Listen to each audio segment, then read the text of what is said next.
I am British, and I'm proud to be British. I came to England in 1966 as a 1-year-old from Sri Lanka, and I have lived here ever since. And the one thing that I am incredibly proud about is that I can call myself British.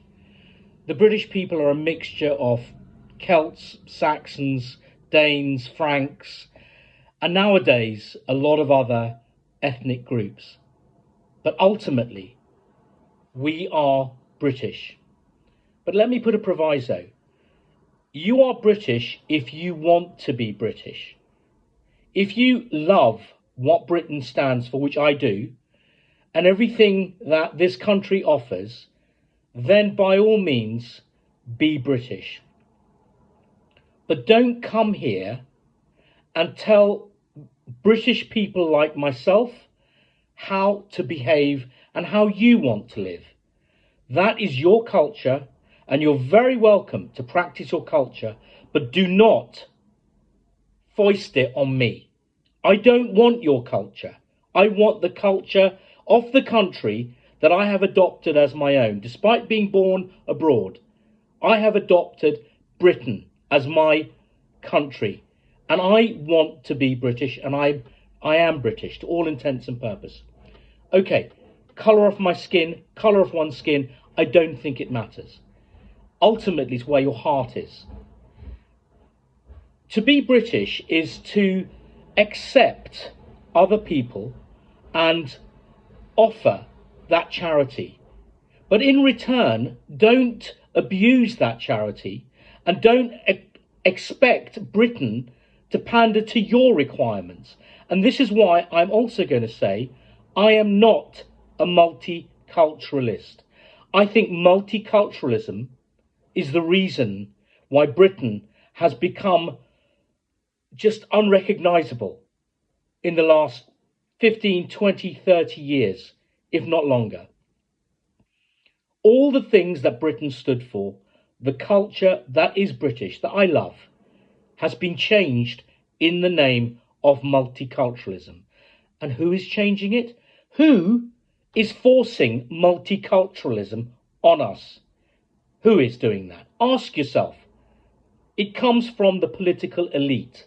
And we know, given the examples of the most hideous group of them, including Keir Starmer, Rishi Sunak, Boris Johnson, all of them, all the politicians at the moment are rotten. I mean, how can you seriously take Keir Starmer as a man of honour?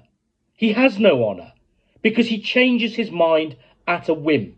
Whatever suits him, whatever is politically expedient, Keir Starmer, and to be honest, any politician will say it. Why is it that we, people like me, Christian British people, are declared as right-wing because we say things that don't resonate with the left-wing agenda that you politicians are forcing upon us? We know you're slaves to a higher purpose, but then have the balls to try and stand up like some do. And if you don't, back off. Now, I am not in any way advocating violence. I am a pacifist, I'm a Christian, and I believe that the only way is peace. Jesus taught us peace, love, and forgiveness.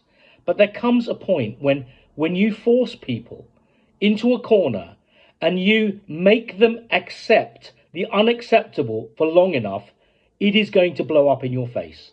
And that is what is happening.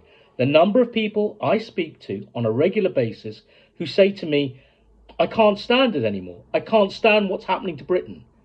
And, you know, I, as an immigrant myself, appreciate that some people want to better themselves and want to move to a country which is, you know, more fruitful, more benevolent. I get it. There are some hideous places where these people are coming from. But the bottom line is, if you want to come to Britain, come through the normal channel. Don't go on a boat and come here and flood a country, because it's possibly going to get worse. And I don't mean that as a threat. I lived through the 70s, 80s and 90s, and the racial abuse I received was horrendous. But do you know what? It didn't it didn't weaken my resolve to be British. All it showed me was that there was a group of people in this population who, for some reason, found hatred in the colour of my skin. Not the person I am, but the colour of my skin. And that is probably the clearest example of evil ignorance you could ever get. So I'm not talking about racism. I'm talking about cultural difference. Okay, so unless you want to stay in Britain, feel free, but support Britain.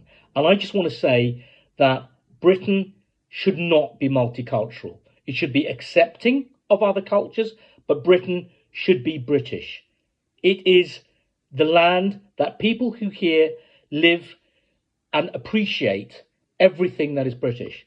So I want to say this. And the other thing that I'm really upset about is, why is it that if I say Britain is a Christian country, I get shouted down by a minority of brainwashed ignoramuses who believe what they're told by politicians?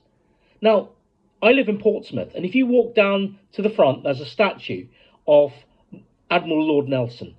Please feel free to read the plinth. And there is a prayer that Lord Nelson proclaimed. And if you look at British culture, the blossoming of Britain was as a result of its Christian ideals. And I implore all of you, to pray for Britain to return to Christianity, because I think that's the only way we're going to get through this. We need intervention from a higher level, because right now, hell has been opened and it appears they're all living in Parliament. Anyway, God bless you all, and stay peaceful. Bless and forgive and love each other. But, you know, if you haven't got a brain already, develop one, and try and think from an intellectual point of view, and don't just believe what you're told by the left-wing corrupt media. Start thinking for yourself. Goodbye.